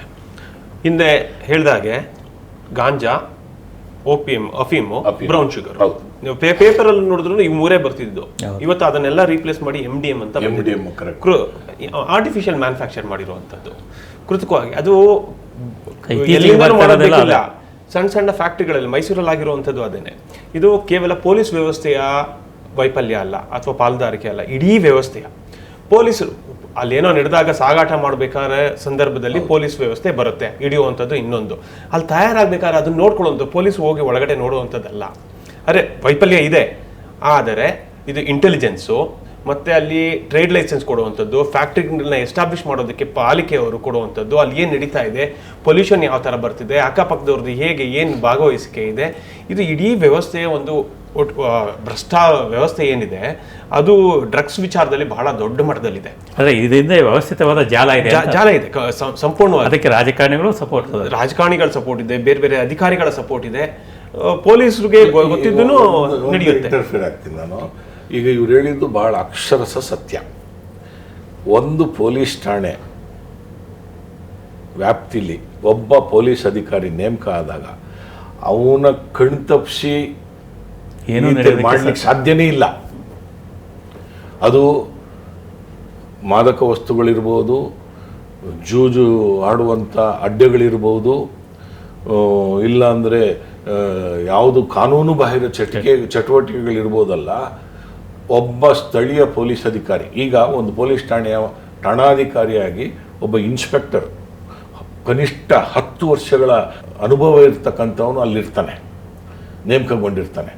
ಅವನ ಕಣ್ತಪ್ಪಿಸಿ ಏನೂ ಮಾಡಲಿಕ್ಕೆ ಸಾಧ್ಯ ಇಲ್ಲ. ವೇಶ್ಯಾವಾಟಿಕೆ ಇರ್ಬೋದು, ಜೂಜಾಟ ಇರ್ಬೋದು, ಮಾದಕ ವಸ್ತುಗಳಿರ್ಬೋದು, ಭೂಗತ ಲೋಕದ ಚಟುವಟಿಕೆಗಳಿರ್ಬೋದು. ಆದರೆ ಇದೇನಾಗುತ್ತೆ ಅಂದರೆ ಈ 4 ಜನರು ಒಬ್ಬನ ಕಣ್ಗಾವಲಲ್ಲಿ ಇರ್ತಾರೆ. ಅವನು ಯಾರು ಅಂದರೆ ರಾಜಕಾರಣಿ. ಅದಕ್ಕೆ ಇದೆಲ್ಲ ರಾಜಕಾರಣಿನ ಓಲೈಸ್ಲಿಕ್ಕೆ ಇವರು ಕಂಡ್ರು ಕಾಣದೇ ಇರೋಂಗೆ ನಡ್ಕೊಳ್ತಾರಲ್ಲ, ಅದು ಅಕ್ಷಮ್ಯ ಅಪರಾಧ. ಅವರು ಸಮಾಜಕ್ಕೆ ಮಾಡುವಂಥ ದ್ರೋಹ, ಅವರ ಆತ್ಮಸಾಕ್ಷಿಗೆ ಮಾಡುವಂಥ ದ್ರೋಹ. ಎಲ್ಲರೂ ಹೇಳ್ಬೋದು. ಈಗ ಇದರೊಳಗೆ ನಿಮ್ಮ ಕಾಮೆಂಟ್ಸ್ ನಾಳೆ ಬರುತ್ತೆ, ನೀವು ಹಾಕಿದ ತಕ್ಷಣ ಕಾಮೆಂಟ್ಸ್ ಬರುತ್ತೆ, ಇವನೇನು ಸಾಚನ ಅಂತ ನನ್ನನ್ನು ಕೇಳ್ಬೋದು. ಆದರೆ ಕೆಲವು ವಿಚಾರದಲ್ಲಿ ನಮಗೂ ಹೆಮ್ಮೆ ಇದೆ. ನಾವು ಯಾವ ರೀತಿ ಅದನ್ನು ಇದೆಯಲ್ಲ, ಪೊಲೀಸ್ನ ಮೊದಲನೇ ಧ್ಯೇಯವಾಕ್ಯ ಏನು ಅಂದರೆ ಪ್ರಿವೆನ್ಷನ್. ಡಿಟೆಕ್ಷನ್ ಈಸ್ ಆಮೇಲೆ, prevention is better then cure ಅಂತೇಳಿ ನಾವು ಮೊದಲಿಗೆ ತಲೆಗೆ ತುಂಬಿಸ್ಬೇಕು. ನೀವು ಪ್ರಿವೆನ್ಷನ್ ಮಾಡಲಿಲ್ಲ ಅಂದರೆ ನೀವೊಬ್ಬ ಅಪ್ರಯೋಜಕ ಪೊಲೀಸ್ ಅಧಿಕಾರಿ. ನೀವು ಏನೂ ಡಿಟೆಕ್ಟ್ ಮಾಡದೇ ಇರ್ಬೋದು, ಆದರೆ ನಿಮ್ಮ ವ್ಯಾಪ್ತಿಯಲ್ಲಿ ಎಲ್ಲ ಚಟುವಟಿಕೆಗಳನ್ನು ಹದ್ದುಬಸ್ತಿಯಲ್ಲಿ ಇಟ್ಕೊಂಡ್ರೆ ನೀವೊಬ್ಬ ಯಶಸ್ವಿ ಪೊಲೀಸ್ ಅಧಿಕಾರಿ. ಸೈಬರ್ ವಂಚನೆ ಪ್ರಕರಣಗಳು ಇತ್ತೀಚೆಗೆ ಜಾಸ್ತಿ ಆಗ್ತಾ ಇರೋದು ಮತ್ತು ಡಿಜಿಟಲ್ ಅರೆಸ್ಟ್. ಇತ್ತೀಚೆಗೆ ಡಿಜಿಟಲ್ ಅರೆಸ್ಟ್ ಅಂದರೂ ಯಾರಿಗೆ ಬೇಕಾದ್ರೂ ಫೋನ್ ಬಂದರೆ ರಿಸೀವ್ ಮಾಡಬೇಕೋ ಬೇಡ ಅನ್ನೋ ಭಯದ ವಾತಾವರಣ ಇದೆ. ಈ ಪ್ರಕರಣಗಳನ್ನು ಪತ್ತೆ ಮಾಡೋದಕ್ಕೆ ನಮ್ಮಲ್ಲಿ ವೈಜ್ಞಾನಿಕವಾದ ತಂತ್ರಜ್ಞಾನ ಇದೆಯಾ? ಇದು ಇದೆ.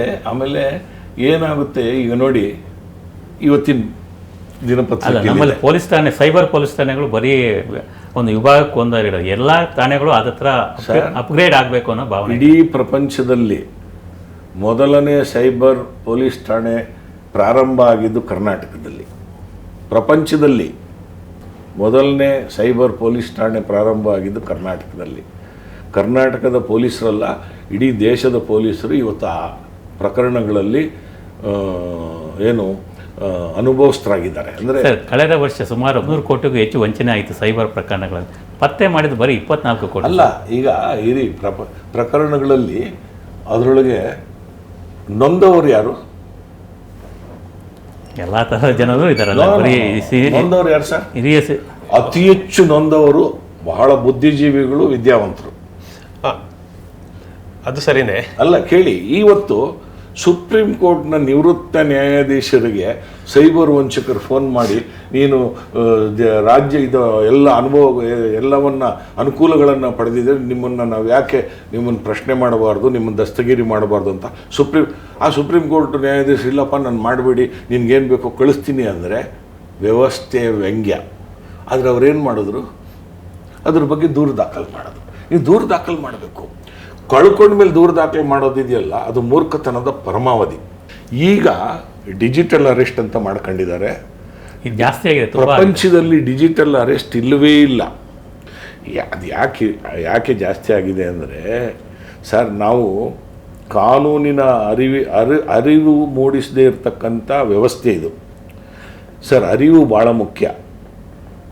ಅರಿವು ಅನ್ನೋದಿದೆಯಲ್ಲ, ಕೆಲಸ ಪೊಲೀಸ್ನವರು ಮಾಡಬೇಕು, ಸರ್ಕಾರನೂ ಮಾಡಬೇಕು, ಬೇರೆ ಬೇರೆ ಇಲಾಖೆಗಳು ಮಾಡಬೇಕು, ಸ್ಕೂಲಲ್ಲೂ ಮಾಡ್ಬೇಕು ಸರ್. ಹೌದು, ಅದಕ್ಕೆ ಹೇಳಿದೆ ಶಾಲಾ ಕಾಲೇಜು. ಹೌದು, ಶಾಲಾ ಕಾಲೇಜುಗಳಲ್ಲಿ ಒಂದು ಹೆಣ್ಣುಮಗು ದಾರಿ ತಪ್ಪಲಿಕ್ಕೆ ಎಷ್ಟಿದೆ. ಸುಮ್ಮನೆ ನಾವು ಬಾವುಟ ಇಟ್ಕೊಂಡು ನಾವು ಈ ಲವ್ ಜಿಹಾದು, ಈ ಮಣ್ಣು ಮಸಿಯೆಲ್ಲ ಹೇಳ್ಕೋಬೋದು. ಈ ವ್ಯವಸ್ಥೆಯಲ್ಲಿ ನಿಮ್ಮ ಮಗುವನ್ನು ನೀವು ಗಮನಿಸದೇ ಇದ್ದರೆ ಏನಾಗುತ್ತೆ ಅನ್ನೋದು, ಅದನ್ನು ನಾವು ತಲೆಯಲ್ಲಿ ಇಟ್ಕೊಳ್ಬೇಕು. ಅರಿವು ಮೂಡಿಸುವ ಕಾರ್ಯಕ್ರಮಗಳು ಆಗಾಗ ಆಗ್ತಾ ಇರಬೇಕು. ಮೊದಲು ಪೊಲೀಸ್ ಪಬ್ಲಿಕ್ ಮೀಟಿಂಗ್ ಆಗೋದು, ನೈಬರ್ಹುಡ್ ವಾಚ್ ಸ್ಕೀಮ್ ಅಂತ ಆಗೋದು. ಸರ್, ಇವತ್ತು ನಿಮ್ಮ ಮನೆ ಪಕ್ಕದಲ್ಲಿ ಯಾರಿದ್ದಾರೆ ಅಂತ ನೀವು ಹೇಳಲಿಕ್ಕೆ ಸಾಧ್ಯನೇ ಇಲ್ಲ. ನೈಬರ್ಹುಡ್ ವಾಚ್ ಸ್ಕೀಮಲ್ಲಿ ರಸ್ತೆಯಲ್ಲಿರೋರ್ನೆಲ್ಲ ಪೊಲೀಸರು ಭೇಟಿ ಮಾಡಿ, ನಿಮ್ಮ ಮನೆ ನೋಡಿ, ನಿಮ್ಮ ಮನೇಲಿ ಏನಾದರೂ ನೀವು ಫೋನ್ ಮಾಡಿ ಒಂದು ಕಾಲಿಂಗ್ ಬೆಲ್ ಒತ್ತಿ ಏನೋ ಒಂದು ಹೇಳ್ಕೊಟ್ಟಿರೋರು. ಈಗ ನೈಬರ್ಹುಡ್ ವಾಚ್ ಸ್ಕೀಮ್ ಇಲ್ಲ, ಆ ಕಮಿಟಿಗಳೇ ಹೋಗ್ಬಿಟ್ಟಿದ್ದಾರೆ. ಪೊಲೀಸ್ ಸಿಟಿಜನ್ ಕಮಿಟಿ ಮೀಟಿಂಗ್ ಇಲ್ಲ, ಪೀಸ್ ಕಮಿಟಿ ಮೀಟಿಂಗ್ ಇಲ್ಲ. ಈ ಸೈಬರ್ ಕ್ರೈಮ್ ಬಗ್ಗೆ ನಾಲೆಡ್ಜ್ ಇರೋರು ಪೊಲೀಸಲ್ಲಿ ಎಷ್ಟಿದ್ದಾರೋ ವಂಚಕರಲ್ಲಿ ಅದಕ್ಕೆ 100 ಪಟ್ಟು ಮುಂದಿದ್ದಾರೆ. ಮೊನ್ನೆ ಒಂದು ತಂಡ ಪೊಲೀಸ್ ಅಧಿಕಾರಿ, ಅದಕ್ಕೆ ಈಗ ಪೊಲೀಸ್ನವರಿಗೆ ಅದನ್ನು ಪತ್ತೆ ಹಚ್ಚೋದಕ್ಕೆ ತಂತ್ರಜ್ಞಾನ ಕೊಡ್ತಾ ಇದೆ ಅಂತ ಇಲಾಖೆ ಕೊಡ್ತಾ ಇದೆ. ಆದರೆ ಕಾಲಕ್ಕೆ ವಿಶೇಷ ರಿಫ್ರೆಷರ್ ಕೋರ್ಸ್ಗಳಾಗಬೇಕು. ನೇಮಕಾತಿ ವ್ಯವಸ್ಥೆಯಲ್ಲೇ ಬದಲಾವಣೆ ಆಗಬೇಕು. ನೇಮಕಾತಿ ವ್ಯವಸ್ಥೆ, ತಂತ್ರಜ್ಞಾನದ ಬಗ್ಗೆ ಗೊತ್ತಿರೋನ ನೇಮಕಾತಿ ಮಾಡಿಕೊಂಡ್ರೆ ಅನುಕೂಲ ಆಗುತ್ತೆ. ಗೊತ್ತಿರೋರಿಗೆ ಇಲ್ಲದೇ ಇದ್ರೂ ಏನು ಮಾಡಬೇಕು, ತಂತ್ರಜ್ಞಾನ ಅದಕ್ಕಾಗೆ ನೇಮಕಾತಿ ಆಗಬೇಕು. ಪ್ರತ್ಯೇಕ ಒಂದು ಸೆಲ್ ಮಾಡಿದ್ರೆ ಅನುಕೂಲ ಆಗುತ್ತೆ. ತಂತ್ರಜ್ಞಾನ ಈಗ ಸಾಫ್ಟ್ವೇರ್ ಇಂಜಿನಿಯರ್ಗಳಿದ್ದಾರೆ, ಇನ್ನೊಬ್ರಿದ್ದಾರೆ, ಅವ್ರ ನೆರವನ್ನು ಪಡ್ಕೋತಾರೆ ಪೊಲೀಸರು. ಹೌದು. ಎಥಿಕಲ್ ಹ್ಯಾಕರ್ಸ್ ಅಂತ ಇದ್ದಾರೆ, ಅವ್ರದೆಲ್ಲ ಲಿಸ್ಟ್ ಇರುತ್ತೆ, ಇನ್ನೊಂದಿರುತ್ತೆ, ಅವ್ರನ್ನ ನೆರವನ್ನ ಪಡ್ಕೊಂಡು ಇದು ಮಾಡ್ತಾರೆ. ಆದರೆ ಇಲ್ಲಿ ಸಮಸ್ಯೆ ಕೇವಲ ಪೊಲೀಸ್ ವ್ಯವಸ್ಥೆ ಅಲ್ಲ, ಡ್ರಗ್ಸು ಮತ್ತೆ ಇದು ಸೈಬರ್ ಪ್ರಕರಣಗಳಲ್ಲಿ ಇದರಲ್ಲಿ ಕೆಲವೊಂದು ಪ್ರಕರಣಗಳಲ್ಲಿ ಪೊಲೀಸ್ ವ್ಯವಸ್ಥೆ ಭಾಗಿಯಾಗಿದೆ ಅನ್ಬೋದು. ಆದರೆ ಸೈಬರ್ ಪ್ರಕರಣಗಳಲ್ಲಿ ನಮ್ಮ ದೇಶದಲ್ಲೇ ಇರಲ್ಲ, ಅವರು ಬರ್ಮಾದಲ್ಲೋ ಅಲ್ಲೆಲ್ಲೋ ಬೇರೆ ಬೇರೆ ದೇಶಗಳಲ್ಲಿ ಕೂತ್ಕೊಂಡು ಈ ವಂಚನೆಯನ್ನ ಮಾಡ್ತಾ ಇರುವಂಥದ್ದು. ಇದನ್ನ ಇಲ್ಲಿ ವ್ಯವಸ್ಥೆ ಕಂಟ್ರೋಲ್ ಮಾಡುತ್ತೆ ಅಂತ ಅಂದ್ರೆ ಬಹಳ ಅದು ಮೂರ್ಖತನ ಆಗುತ್ತೆ. ಅದ್ರ ಜೊತೆಗೆ ಏನಂತ ಅಂದ್ರೆ ಮ್ಯೂಲ್ ಅಕೌಂಟ್ಸು, ಬ್ಯಾಂಕಿಂಗ್ ಸಿಸ್ಟಮ್ ಇದು ಪೊಲೀಸ್ ವ್ಯವಸ್ಥೆ ಕೈಲಿಲ್ಲ. ಗೊತ್ತು ಗುರಿ ಇಲ್ಲದೆ ಇರುವಂತವ್ರದ್ದು ನೂರಾರು ಅಕೌಂಟ್ಗಳು ಇವತ್ತು ಆಧಾರ್ ಕಾರ್ಡ್ನ ಎಲ್ಲದರಲ್ಲಿ ಕೇಳ್ತಾರೆ. ನಿಮ್ಗೆ ಅವಶ್ಯಕತೆ ಇಲ್ಲ, ನಿಮ್ಮ ID ಕಾರ್ಡನ್ನ ಬಳಸ್ಕೊಳ್ಳೋದಕ್ಕೆ ಪ್ಯಾನ್ ಕಾರ್ಡ್ನ ಎಲ್ಲಾ ಕಡೆ ನಮ್ಮ ಸರ್ಕಾರ ಕೇಳುವಂತ ವ್ಯವಸ್ಥೆಯನ್ನ ರೂಪಿಸಿದೆ.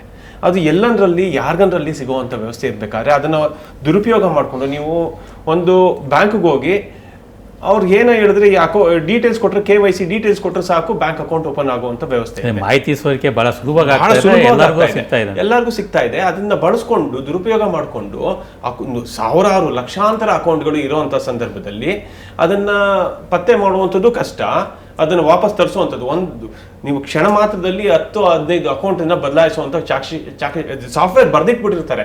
ಒಂದು ಅಕೌಂಟ್ ಬಂದ್ರೆ ನೆಕ್ಸ್ಟ್ ಹಿಂಗ್ ಟ್ರಾನ್ಸ್ಫರ್ ಆಗ್ಬೇಕು ಅಂತ. ಖಂಡಿತ. ಆದ್ರಿಂದ ಇವು ಬದಲಾಗಬೇಕು. ಸೈಬರ್ ಪ್ರಕರಣದಲ್ಲಂತೂ ಪೊಲೀಸರದ್ದು ಕೈವಾಡ ಬಹಳ ಕಡಿಮೆ ಇದೆ. ಪತ್ತೆ ಹಚ್ಚೋದಕ್ಕೆ ಬಹಳ ಕಷ್ಟ ಇರುವಂತ ಇದು. ಅದನ್ನ ಪೊಲೀಸರನ್ನ ದೂರಿ ಇದು ಮಾಡುವಂಥದ್ದು, ಅದನ್ನ ಸರ್ಕಾರಗಳು ಮತ್ತೆ ಹೋಮ್ ಮಿನಿಸ್ಟರ್ ಕೇಂದ್ರ ಸರ್ಕಾರದ ಲೆವೆಲ್ ಅಲ್ಲಿ ಬಹಳ ದೊಡ್ಡ ಮಟ್ಟದ ಕೆಲಸ ಆಗಬೇಕಾಗಿದೆ ಇವತ್ತು. ನೀವು ಡಿಜಿಟಲ್ ಅರೆಸ್ಟ್ಗೆ ನಿಮ್ಮ ಕಾಲ್ ಬಂದಾಗ, ಬಾಂಬೆಯಿಂದ ಬಂದಿದೆ, ಕಲ್ಕಟ್ಟಾದಿಂದ ಬಂದಿದ್ದಾಗ ನೀವು ಕನ್ನಡದಲ್ಲಿ ಮಾತಾಡ್ರಿ, ನೀವು ಈ ಕ್ರೈಮ್ಗೆ ಈ ಅಪರಾಧದಿಂದ ತಪ್ಪಿಸ್ಕೊಳ್ಬೋದು, ನೀವು ಈಗ ಅಪರಾಧ ಲೋಕಕ್ಕೆ ನೀವು ಬೀಳೋದೇ ಇಲ್ಲ ಅಂತ. ಅದು ನಿಜವಾದ ಮಾತದು. ಇಂದಿನ ಚರ್ಚೆಯಲ್ಲಿ ಶಿವರಾಮ್ ಅವರು ಹಲವಾರು ವಿಷಯಗಳನ್ನು ನಮ್ಮೊಂದಿಗೆ ಹಂಚಿಕೊಂಡಿದ್ದಾರೆ. ಅವರಿಗೆ ಧನ್ಯವಾದಗಳು. ನಮಸ್ಕಾರ. ಅದೇ ರೀತಿ ದೀಪಕ್ ಅವರು ಸಹ ಹೋರಾಟಗಳ ಬಗ್ಗೆ ಮತ್ತು ಕೆಳ ಹಂತದಲ್ಲಿನ ಪೊಲೀಸ್ ವ್ಯವಸ್ಥೆಯ ಬಗ್ಗೆ ನಮ್ಮೊಂದಿಗೆ ಸಾಕಷ್ಟು ವಿಷಯಗಳನ್ನು ಹಂಚಿಕೊಂಡಿದ್ದಾರೆ. ಅವರಿಗೂ ಸಹ ಧನ್ಯವಾದಗಳು. ನಮಸ್ಕಾರ, ಧನ್ಯವಾದ.